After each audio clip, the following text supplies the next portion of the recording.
The floor is yours, Abharav ji. Okay, धन्यवाद धन्यवाद। दोस्तों, मेरा नाम आवारा है और मैं एक शराबी हूँ। दोस्तों, आवाज आ रही है बराबर से? जी, आवाज आ राहुल रही जी है सर। नमस्कार। नमस्कार नमस्कार नमस्कार भाई।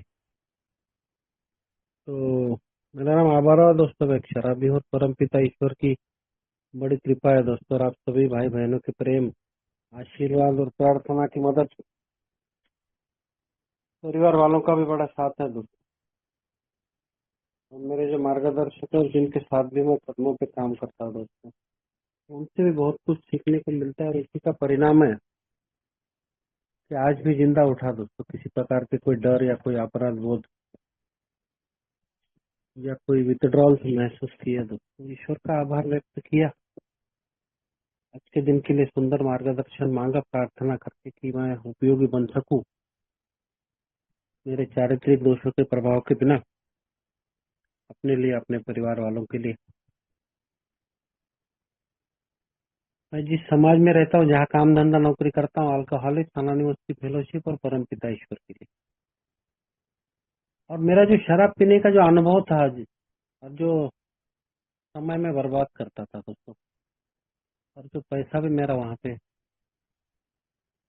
बर्बाद होता था, वो समय, वो अनुभव और वो पैसा, टाइम टैलेंट एंड ट्रेजर बोला था। जो भी भाई अभी भी पीड़ित है, उसके लिए मैं उपलब्ध हूँ और इच्छुक भी हूँ। ऐसे ही इच्छुकता मैं ईश्वर के सामने व्यक्त करता हूँ अपने दिन की शुरुआत। सबसे पहले आज मैं यहाँ पे 5 जुलाई को दोस्तों एक प्रेरणा ग्रुप ऑफ कोटा बूंदी राजस्थान के सभी आयोजकों का बहुत बहुत आभार व्यक्त करता हूँ कि उन्होंने मुझे आज इस शाम की डेली ऑनलाइन मीटिंग में मुझे आमंत्रित किया। और आज का जो विषय है 7 डेडली सीन्स और 7 कैरेक्टर डिफेक्ट, 7 घातक पाप या 7 चारित्रिक दोष, इस पे बात करने के लिए मुझे बुलाया। उसका, उनका सबका मैं आभार व्यक्त करता हूँ कि उन्होंने मेरे ऊपर विश्वास जताया दोस्तों, और मुझे इस लायक समझा कि मैं कुछ सेवा के काम में आ सकता हूँ। मेरा होम ग्रुप दोस्तों अमन ग्रुप हैदराबाद है। 17 जनवरी 2009 मेरा डेट ऑफ बर्थ है, डेट ऑफ सोबराइटी। और डेट ऑफ बर्थ भी मेरा आज ही है, 5 जुलाई 1963। आज मेरा बायोलॉजिकल बर्थ। और दोस्तों, मैंने मार्गदर्शक लिया हुआ है, और मैं कुछ मेरे दोस्तों के साथ भी इन कदमों पे भी काम करता हूँ, जिनको हम स्पॉन्सी कहते थे। और सर्विस में शुरुआत से ही हूँ दोस्तों, डेलीगेट तक होके मैं रोटेट हो गया। अभी मैं फिर भी स्ट्रक्चरल सर्विस छोड़ के बाकी की सब सेवाओं में उपलब्ध रहता हूँ। ईश्वर की बड़ी कृपा हुई दोस्तों। थोड़ा सा अनुभव मेरे पास्ट लाइफ के बारे में बताऊंगा, ये में मैं कैसा है, और उसके बाद विषयों की तरफ जाता हूँ। तो कब तक का समय है मुझे, चेतन भाई? सर टाइम है, ये 10:15 तक का तो है ही, उसके बाद भी आप लेना चाहें तो ले 10-15। सकते हैं। ओके ओके, धन्यवाद। तो दोस्तों, मैं एक ऐसे परिवार में पैदा हुआ जहाँ पे शराब बिकी जाती थी और परोसी जाती थी। मतलब बियर बार, वाइन शॉप वगैरह हमारे घर में 23 है अभी भी। और घर में होलसेल, रिटेल, देसी दारू की भी दुकान है। और घर में बॉक्स के बॉक्स, ट्रक का ट्रक माल आके उतरा जाता था, रोज का रोज, बैरल के बैरल। मेरे खुद के पिताजी शराब पी पी के दोस्तों ब्रेन हेमरेज हुआ, दिमाग के अंदर की कुछ नस फट गई और ब्रेन हेमरेज हो गया, कोमा में चले गए, 11 दिन हॉस्पिटल में थे। उनके बाद उनका देहांत हुआ। मेरे 2 भाई शराब पी पी के, एक को लिवर सिरोसिस, एक को खून की उल्टी होके हाथ पैर ऐसा घिस घिस के उनका देहांत मैंने मेरे आंखों के सामने देखा। तीसरा मैं था, हम लोग 8 भाई है दोस्त, तीसरा मैं था, उसी लाइन में था। अभी मेरा और एक भाई है, मेरे से 10-12 साल छोटा है, वो अभी भी इसी लाइन में है और लगभग लगभग मेरे से ज्यादा वर्ष कंडीशन में है। इतना ज्वलंत उदाहरण मेरे सामने होते हुए भी पिताजी का, दोनों भाइयों का, मैंने कितनी बार अपने आप से प्रण किया कि मैं इनके जैसा शराबी नहीं बनूं। और मैं दोस्त शराबी बना। और 22 मार्च 2005 मीरा रोड में मेरे परिवार के साथ मैंने पहली मीटिंग की। 28 बांधव थे और वहां मुझे सबसे बड़ी जानकारी मिली, जो महत्वपूर्ण जानकारी थी, जिसके प्रति मैं अनभिज्ञ था, वो थी अल्कोहलिज्म या शराबियत नाम के बीमारी की जानकारी।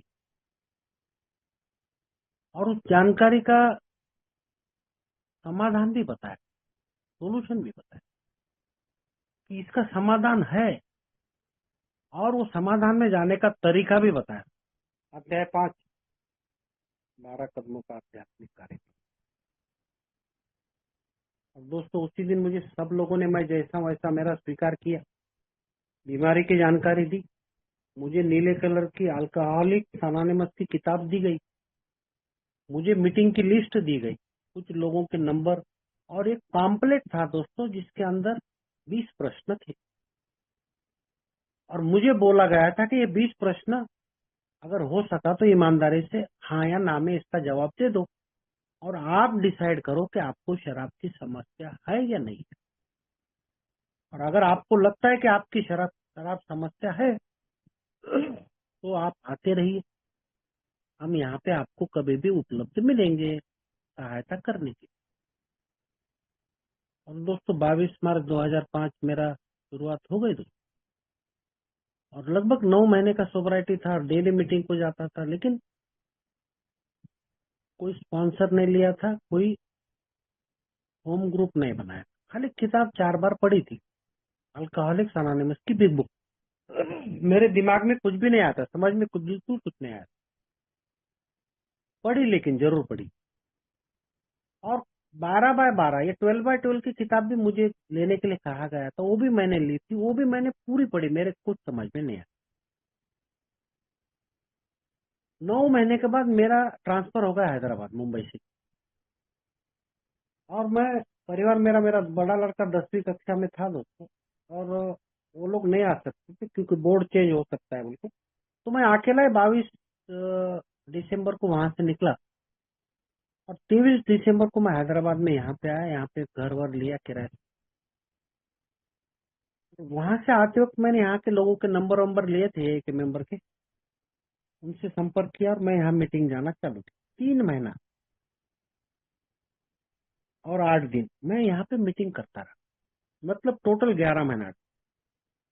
और दोस्तों फिर मुंबई से, मुंबई के मीटिंगों की तुलना, वहां पे कैसा मीटिंग चलाते उसकी तुलना, और यहाँ पे थोड़ा अलग प्रकार का वातावरण दिख रहा था।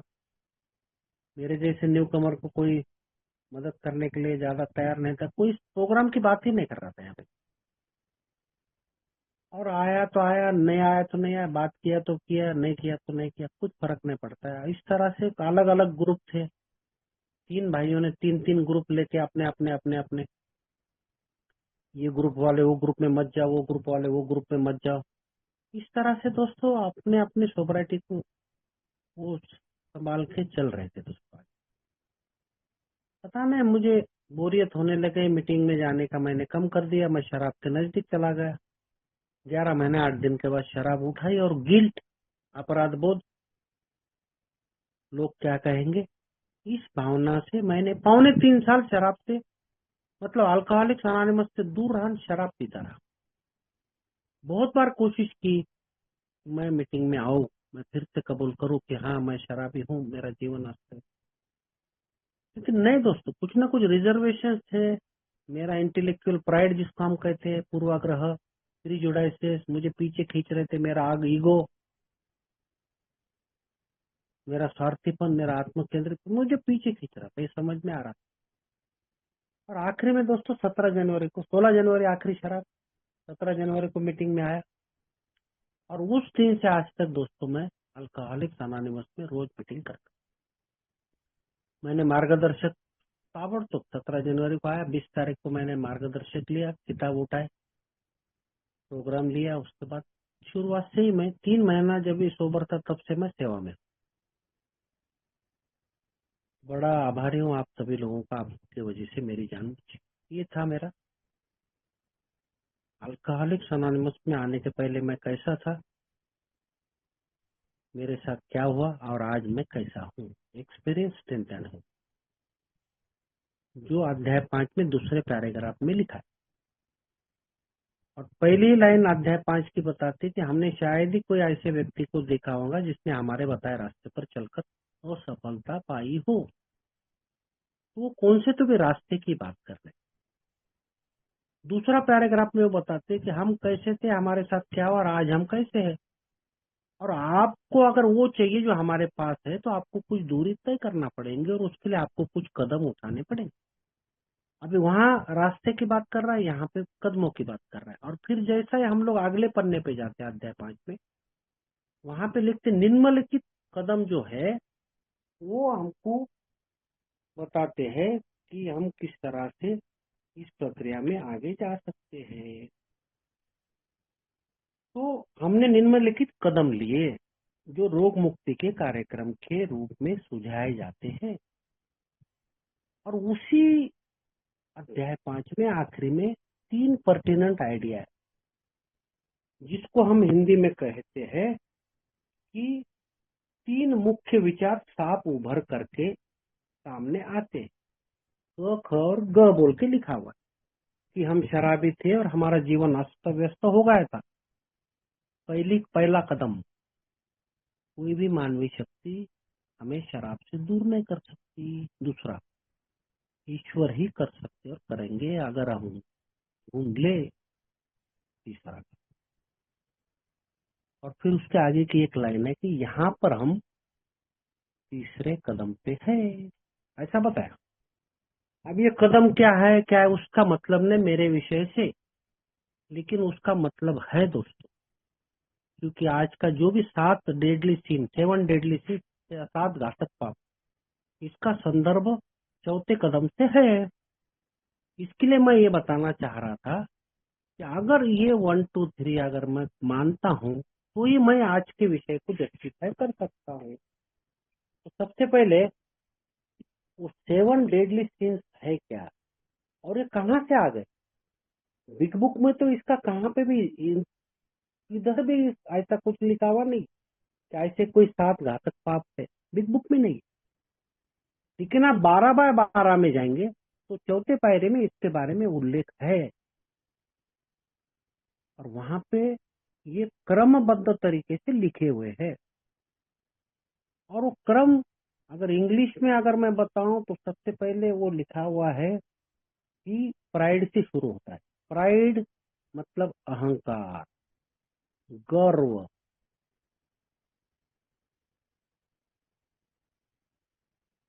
दूसरा है ग्रीड, लालच, लोभ। तीसरा है रैद बोल के लिखा हुआ है, ईर्ष्या। चौथा है कि रैद को आप हम लोग एंगर कहते हैं एक्चुअली, लेकिन उसका सही मीनिंग रैद, गुस्सा जिसको कहते हैं ना, एंगर। अभी चौथा है ईर्ष्या, इनवी, जलन, हम बोलते हैं ना, जिलसी।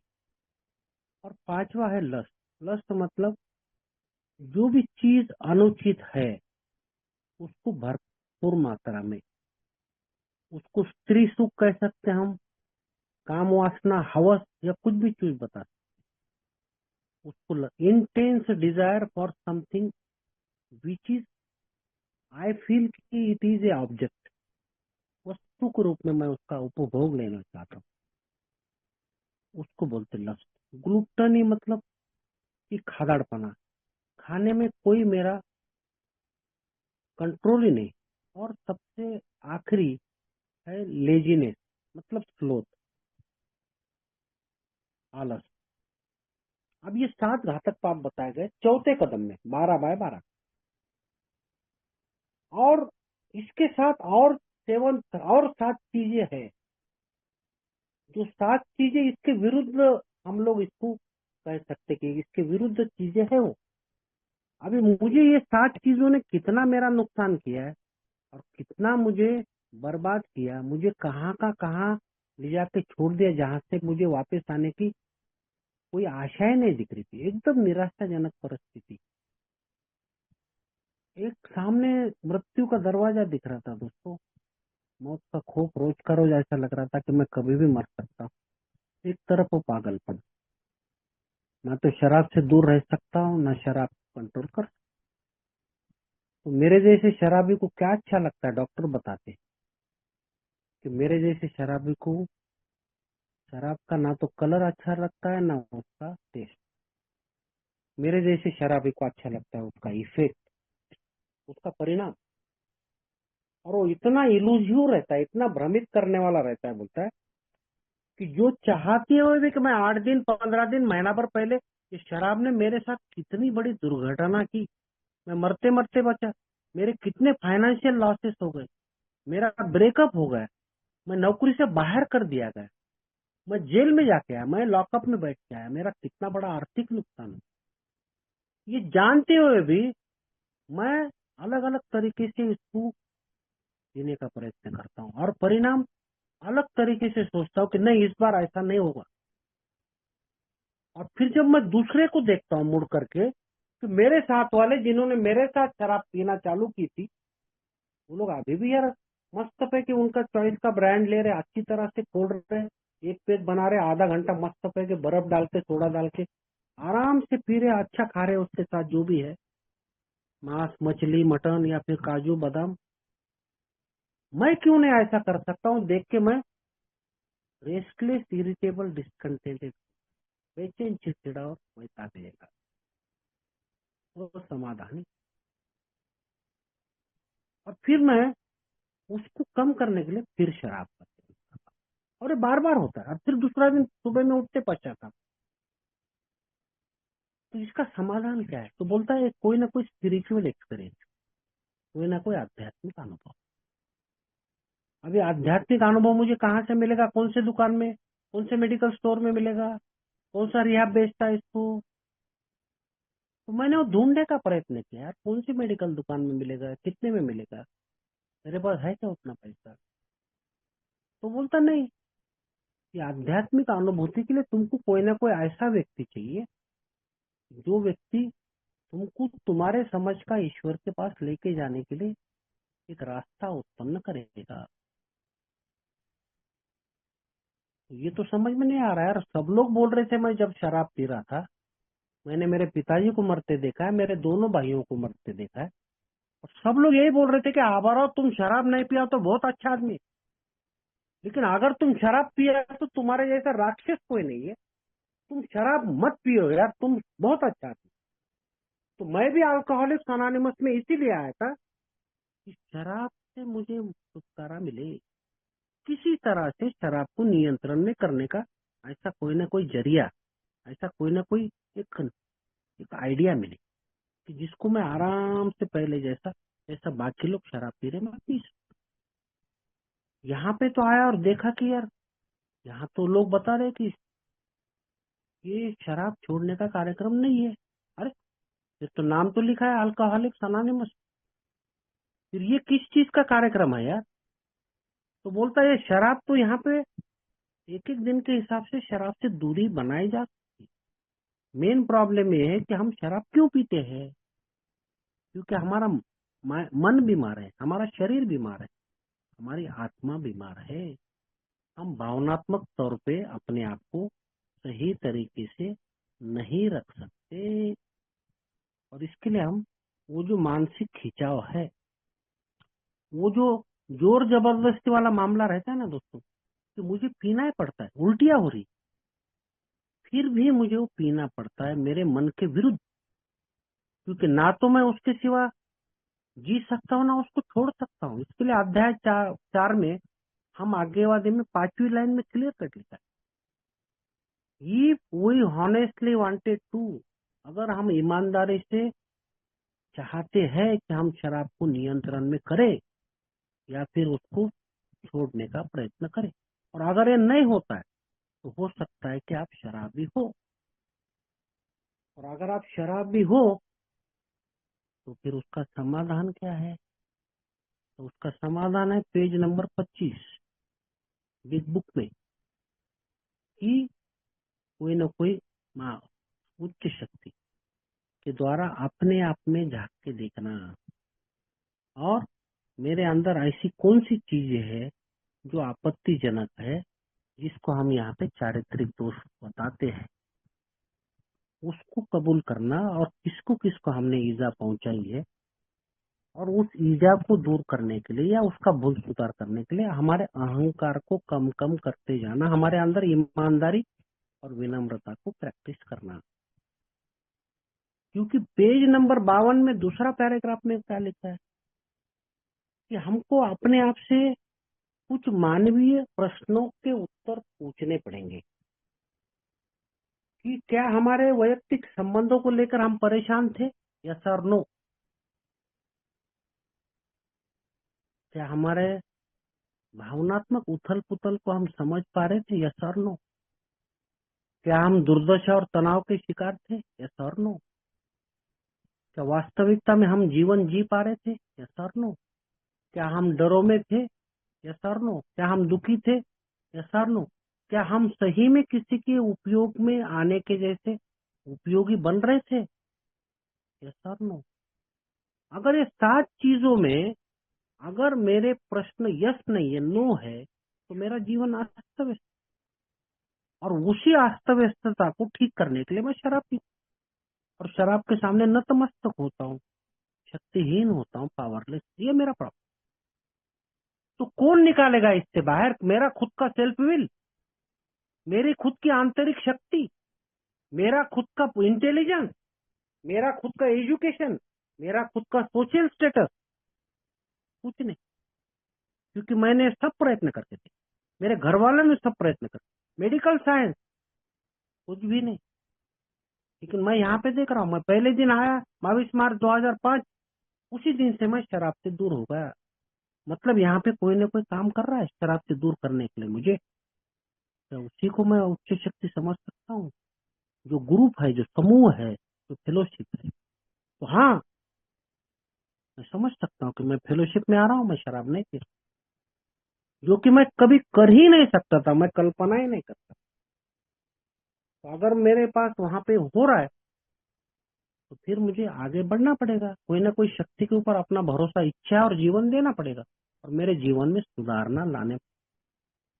तो ये जितने भी 7 घातक पाप यहाँ पे बताए गए हैं कि गर्व है, लोभ है, ईर्ष्या है, राग, गुस्सा है, वासना है, खादाड़पना और आलसीपना, प्राइड, ग्रीड, एंगर, रैट जिसको बोलते हैं, इनवी, लस्ट, ग्लूटनी और लेजीनेस, स्लोथ जिसको कहा जाए।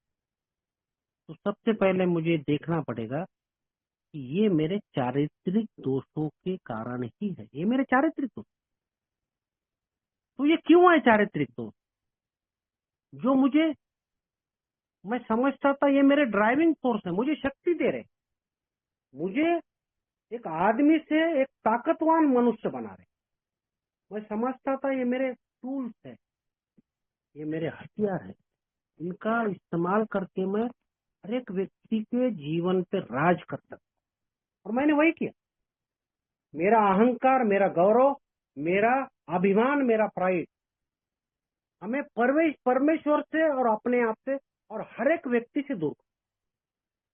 सबसे खतरनाक चीज है मेरे जीवन में, जो धीमा जहर है, जो अंदर से खुद को जलाता है और लोगों की नजरों में उठ या ना उठने देता है मुझे, ना मुझे प्रस्थापित होने देता है, मुझे उनसे दूर कर देता है। तुच्छ, सबसे खतरनाक, इसको बोलते अपना खुद का स्वार्थ, सेल्फ। सेल्फ का सबसे एक्सेसिव नमूना खुदगर्जी का। और यहाँ पे तो बता रहे, बिग बुक में लिखा है क्लियर कि मेरे दुख के कारण मैं ही हूँ, मेरा स्वार्थीपन, मेरा आत्म केंद्रितपन। तो यही सेल्फ है जो मेरे अहंकार को बढ़ा रहा था, और इसको अगर कम करने का तो मेरे अंदर चाहिए विनम्रता। वो कहाँ से आएंगी? इसके लिए मुझे चाहिए 12 कदमों का आध्यात्मिक कार्यक्रम, जो मेरे अहंकार को कम करेगा, मुझे विनम्रता में लेके जाएगा। इसके लिए अहंकार तभी कम होगा जब भी मैं अपने अंदर झांक के देखे वास्तविकता में मैं कहाँ स्वार्थी हूँ, कहाँ बेईमान हूँ, मैं कहाँ पे सेल्फ सीकिंग हूँ। और तभी जाके दोस्तों यहाँ पे मुझे इससे सहायता, और इसके लिए मुझे क्या चाहिए?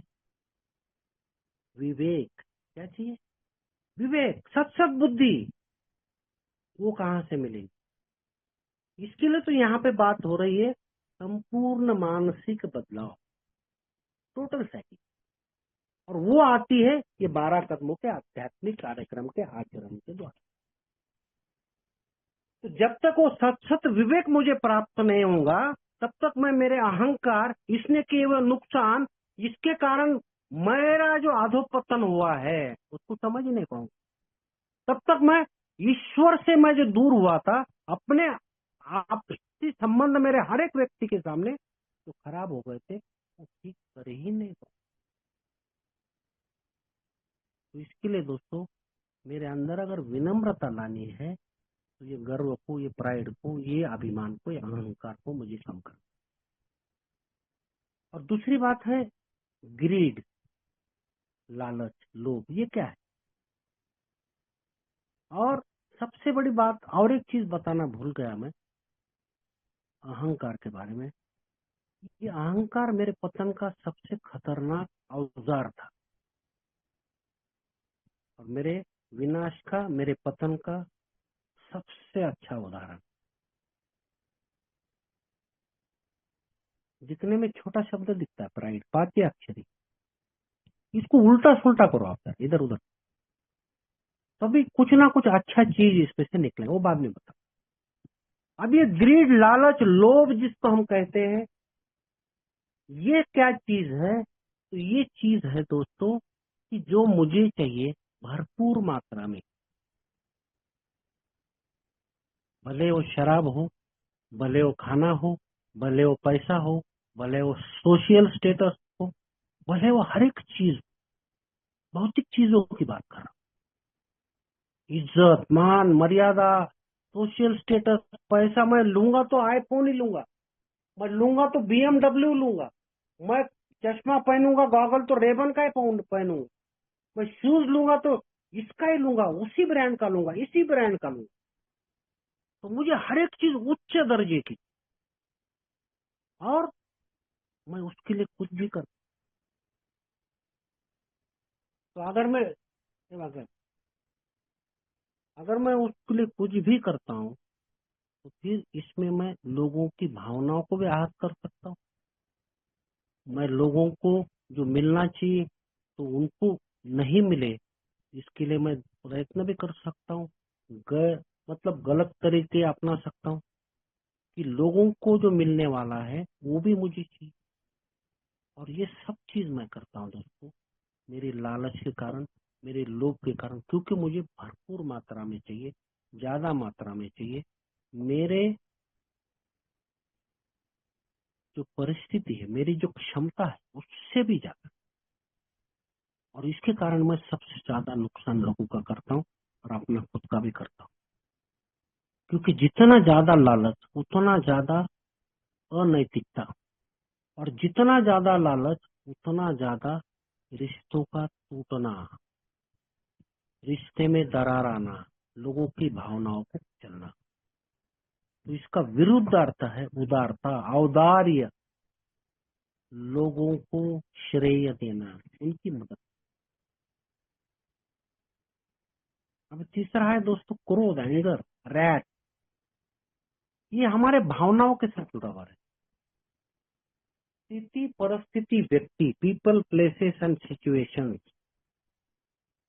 जैसा है वैसा हम स्वीकार करना चाहिए। मैं करता हूँ? नहीं करता।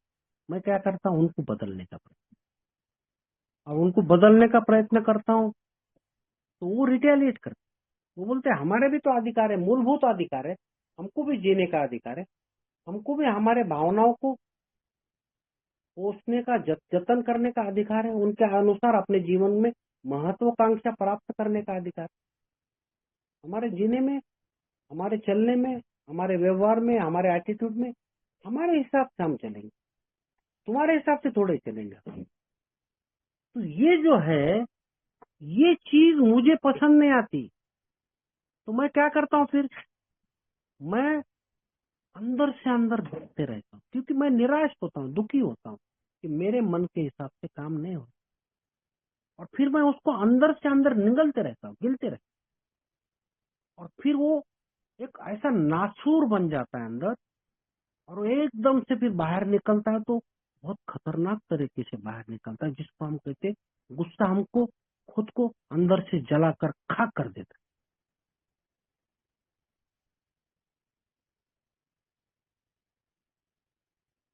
और हमारा ये जो अहंकार है, नकाब पहन पहन कर, बहाने बना बना कर रिश्तों में अंतरात्मा से हमको तोड़ने लगता। तो हम क्या करते, गुस्सा आया तो तोड़ फोड़ करते, मारपीट करते, सेक्सुअल असॉल्ट, मैन हैंडलिंग, लोगों का आर्थिक भावनाओं को, भावनाओं का विच्छेद, अंतरात्मा को छूना, लोगों को जलील करना, शाब्दिक वार, सोच करके बात करना। हमने एक बार किसी को मारा तो भूल जाएंगे, लेकिन अगर किसी को उनकी भावनाओं को आहत किया, उनके अंतरात्मा को चोटें पहुंचाई, तो दोस्तों इतनी जल्दी भरे नहीं जा सकते, बड़े गहरे जख्म रहे। और सबसे बड़ी बात है, ये हमको धार्मिकता से दूर, अनैतिकता में हमको लेके जाए। तो ये सबसे खतरनाक चीज है गुस्सा। और ये गुस्सा मतलब जहर खुद पीने का, और हम अपेक्षा करते कि लोग मरे। इसके आगे का दोस्त है इन भी, जलन, ईर्ष्या।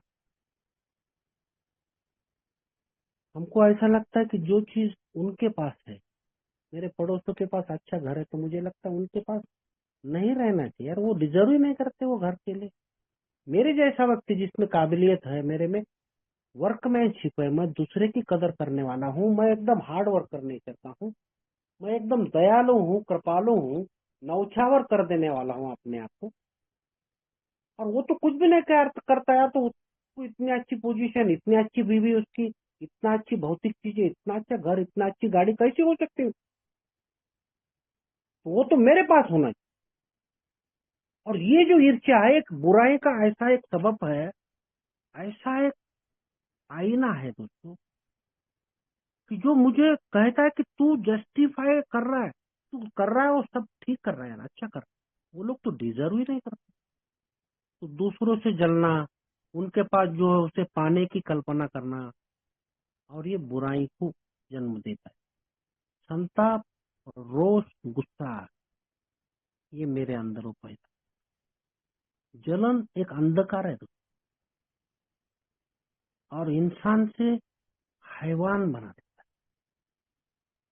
मैं सामने से तो उसको अच्छा हूँ, और मैं तुम्हारे साथ कंफर्टेबल हूँ ऐसा बताने का प्रयत्न कर रहा हूँ, लेकिन मेरे चेहरे पे दिखता है दोस्तों कि मैं उससे व्यवस्थित नहीं हूँ, कंफर्टेबल नहीं हूँ।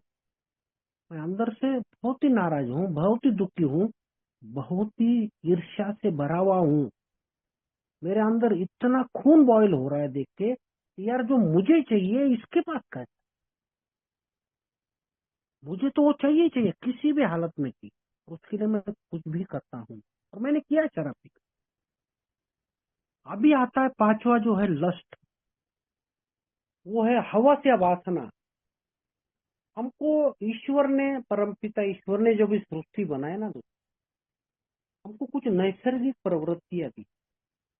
सोशियल मतलब हम समाज के अंदर रहते, ताकि एक दूसरे के काम में आए, एक दूसरे की सहायता करें, एक दूसरे के साथ अपने आनंद, अपने दुख, अपने हर एक भावनाओं को शेयर करें, एक दूसरे के मदद में आए, काम में आए।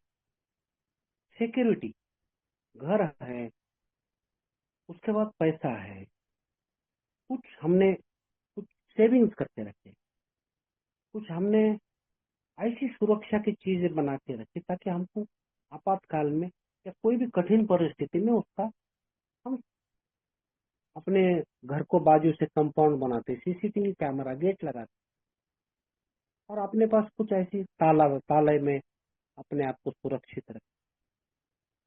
तो ये सब सुरक्षा के लिए हमको दिया गया है ना। लेकिन ये जो समाज के अंदर रहना या सुरक्षा के साथ हमको रहने का है। जब बाहर जा रहे, बारिश का मौसम है, छाता लेके जाते, रेनकोट लेके जाते। अगर स्कूटर पे जा रहे तो हेलमेट लेके जाते हैं। अगर कार में जा रहे तो हर एक चीज, अपना ड्राइविंग लाइसेंस है, इंश्योरेंस के पेपर है, गाड़ी में पेट्रोल है, क्रेडिट कार्ड है, अपने पास पैसा वैसा होना चाहिए, सब चीज। तो सब सुरक्षा देख के जाते हैं ना, टायर में हवा वगैरह है कि नहीं, लाइट चलती है नहीं चलती, बैटरी ठीक है कि नहीं, बेल्ट लगाते हैं हम। और उसी प्रकार से हमारा जो वंश है, हमारा वंश की वृद्धि होना चाहिए, पुनरुत्पादन, प्रजनन, स्त्री और पुरुष का मिलन, उसमें से संतान की उत्पत्ति, 2 के 4, 4 के 8, वंश का वृद्धि होना। इसके लिए सेक्स की भावना दी गई, जो हर एक पक्षी प्राणी हर एक को रहती। लेकिन मोह माया या फिर अति या हवस या वासना, अगर यही जो क्रिया है, जो प्रजनन की क्रिया प्रेम भावना से की जाए, तो उसमें सात्विकता है, उसमें प्रेम है, उसमें एक दूसरे की अंडरस्टैंडिंग है, समझ है, कि एक दूसरे के सहमति से हम कर, जोर जबरदस्ती नहीं है, किसी की भावनाओं को कुचल करके नहीं, किसी को डोमिनेट करने के लिए नहीं, और किसी को ये बताने के लिए नहीं है कि मैं तेरे से ताकतवर हूं।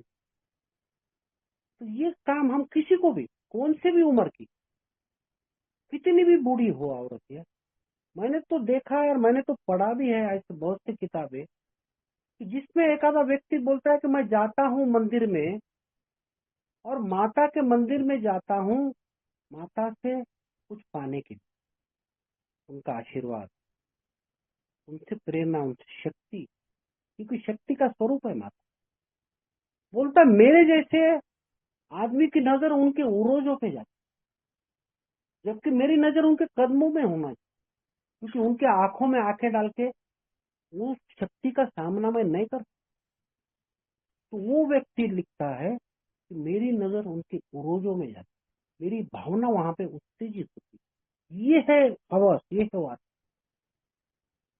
तो इतनी खतरनाक चीज है, अनुचित, इंटेंस डिजायर फॉर समथिंग, और एक ऑब्जेक्ट के रूप में, एक वस्तु के रूप में, उसकी भी भावनाएं है, उसके अंदर भी कुछ लालसा है उसकी, उसको सबको कुचल करके उसकी इच्छा के विरुद्ध की हुई अनुचित जो इच्छा है, या अनुचित पाने की जो इच्छा है, जोर जबरदस्ती जो है, मन में पाप रख के जानवर के जैसी की हुई क्रिया, उसको कहते हैं लस्ट।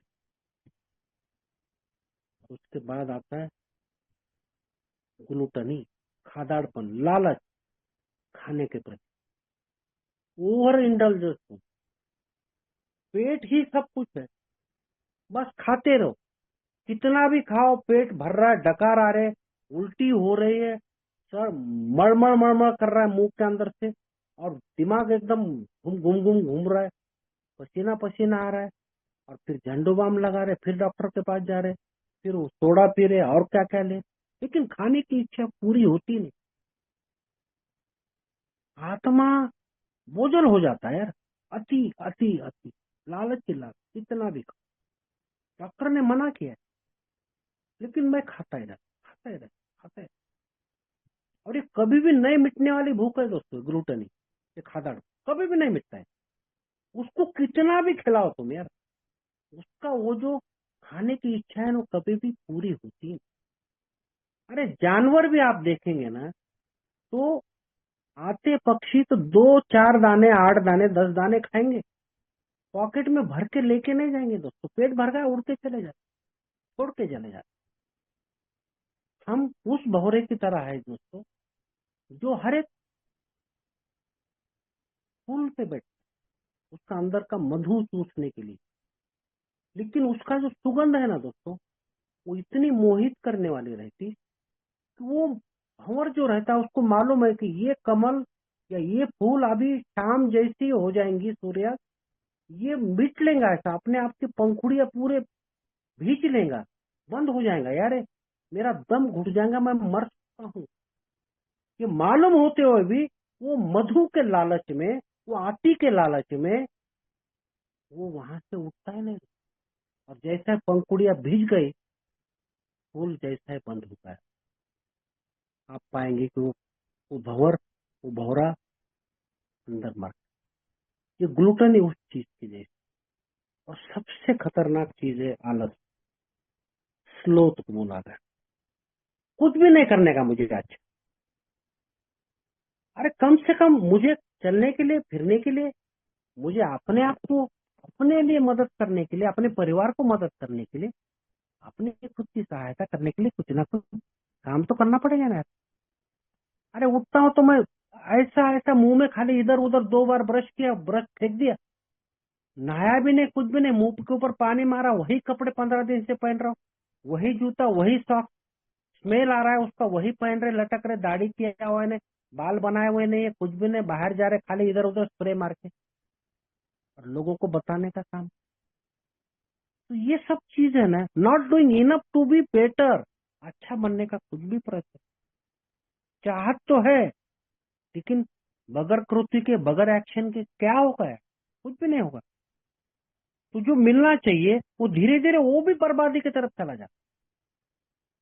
मुझे उठने का है, मुझे काम करने का है, अपने लिए करने का है, घर वालों के लिए करने का है, जो मुझे पगार दे रहा है, नौकरी दे रहा है, उसके लिए करने का है। मैं चाहता हूँ कि मुझे क्रेडिट मिले, लेकिन काम मैं नहीं करूँ। काम एक्स करे, वाई करे, जेड करे, मैं क्रेडिट ले लूं। तो ये आलस मुझे कहाँ का नहीं छोड़ता है दोस्तों, मुझे सचेत ही नहीं होने देता है, मुझे बर्बादी की तरफ। अब ये जो भी चीजें मैंने बताई, इसका विरुद्ध अर्थ भी मैंने 2 चीजों का पहले का बताया, कि अगर मेरे अंदर प्राइड है तो उसका विरुद्ध है नम्रता, विनम्रता।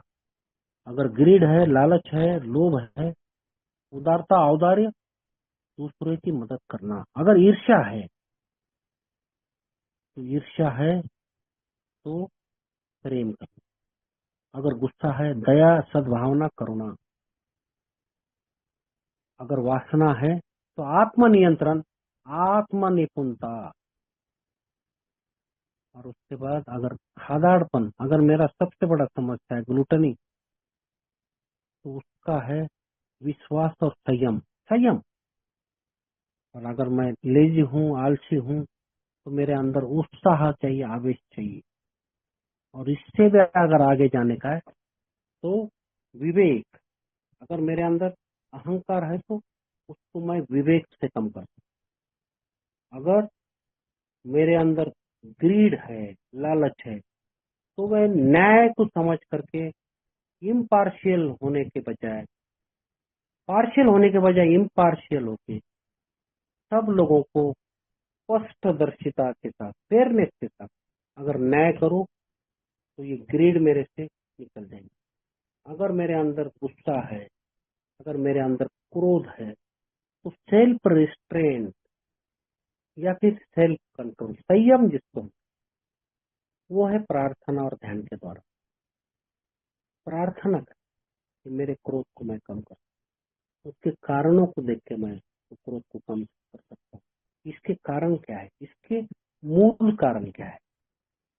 और अगर मैं ईर्ष्या से भरा हुआ हूँ, जलन से भरा हुआ हूँ, तो बोला जाता है कि दृढ़ता, कि मैं दिमागी तौर पे दूसरे के बारे में अपने आप को रख के देखूं कि वास्तविकता में अगर उसकी जगह पे मैं रहता तो मैं क्या करता। अगर मेरे बदले में कोई अगर इस तरह से जलन, ईर्ष्या की भावना रखता, तो क्या मैं अच्छी तरह से उसके साथ रिश्ते बना नहीं बना। तो फॉर्टिट्यूड बोला गया, दृढ़ता मेरे अंदर प्रैक्टिस। और सबसे बड़ी बात है कि अगर ये भी चीज नहीं हो रही है, अगर मेरे अंदर तो लस्ट की भावना है, तो मैं क्या करूं। तो अगर लस्ट की भावना है तो मुझे इस तरह से कंप्लीट श्रद्धा और विश्वास, भरोसा, ट्रस्ट, कॉन्फिडेंस, अपने बिलीफ सिस्टम को। मैंने बोला ना कि अगर मैं कंसिडरेट, अगर मैं रजामंदी से कुछ काम, अंडरस्टैंडिंग,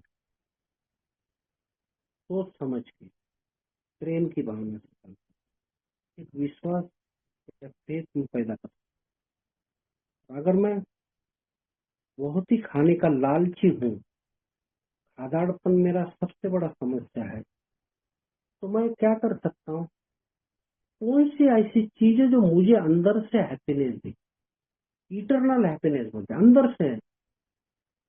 तो एग्जैक्टली अपने अंदर से अपने शक्ति को या अपनी इच्छा को इस तरह से ठीक करना। तो इसमें है वही 11वां कदम मेरा, प्रार्थना और ध्यान। एक आशा है, एक आशा मुझे उत्पन्न करना चाहिए कि मैं कर सकता हूँ यार।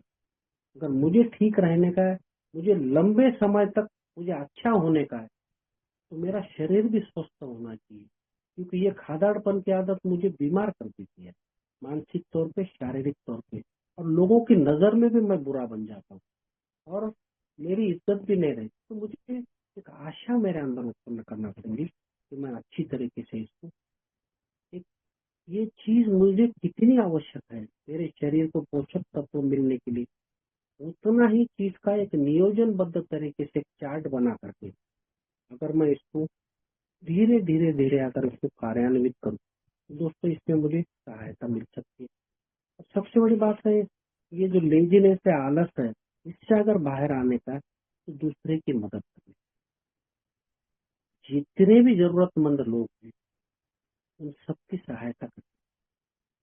हम इसको सेवा भी कह सकते, धर्मार्थ भी कह सकते, चैरिटी भी कह सकते, और इन सभी के साथ हम लोग आगे बढ़ सकते हैं। तो बहुत बहुत धन्यवाद। आपने मुझे यहाँ बोलने का अवसर दिया। मेरा मीटिंग का समय भी हो गया, आपने मुझे 10:15 तक बताया था और मैं यहाँ पे आया, और पूरी ईमानदारी के साथ मुझे जितना भी जरूरी था, वैसे तो विषय बहुत बड़ा है, इसके ऊपर बहुत कुछ बातें की जा सकती थी। पूरा चौथा कदम से लेकर के पूरे 12वें कदम तक का सार इसमें है। मेरी नैसर्गिक प्रवृत्तियां, उसका अतिरेक, और उसके बाद फिर हमारे जितने भी चारित्रिक दोष है, उसको एक एक दिन करके उसको समझना, उसके ऊपर धीरे धीरे काम करना, उनका प्रभाव को कम करना, और एक उपयोगिता, एक ठहराव, एक अंडरस्टैंडिंग में आना, एक यूजलेसनेस से एक यूजफुलनेस में आना, और एक स्वार्थीपन से निकल करके निस्वार्थ बनना। तो यहाँ पे द्वैत और अद्वैत की बात मैं करूँ, मैं जब 11वें कदम तक पहुंचता हूँ ना दोस्तों, तो मैं ये द्वैत और अद्वैत का मतलब समझता हूँ। द्वैत मतलब दो, मैं और ईश्वर अलग अलग। द्वैत मतलब एक, मतलब जो ईश्वर चाहता है मैं भी वही चाहता हूँ, मैं भी वही करता हूँ, उसको बोलते हैं अद्वैत। तो तभी मेरी इच्छा और ईश्वर की इच्छा एक रहती है, और इसके लिए मैं सुबह उठने से बन जाके ईश्वर को हाथ जोड़ के एक ही बोलता हूँ कि आपकी इच्छा चले मेरी। तो बहुत बहुत धन्यवाद, आपने बोलने का अवसर दिया, और यहाँ पर मैं आया और मेरे अनुभव यहाँ पे मैंने शेयर करने का प्रयत्न किया। तो प्रेरणा ग्रुप ऑफ कोटा, बूंदी, राजस्थान, इनके जितने भी आयोजक हैं, उन्होंने मुझे यहाँ बोलने का अवसर दिया, बुलाया। बहुत बहुत धन्यवाद।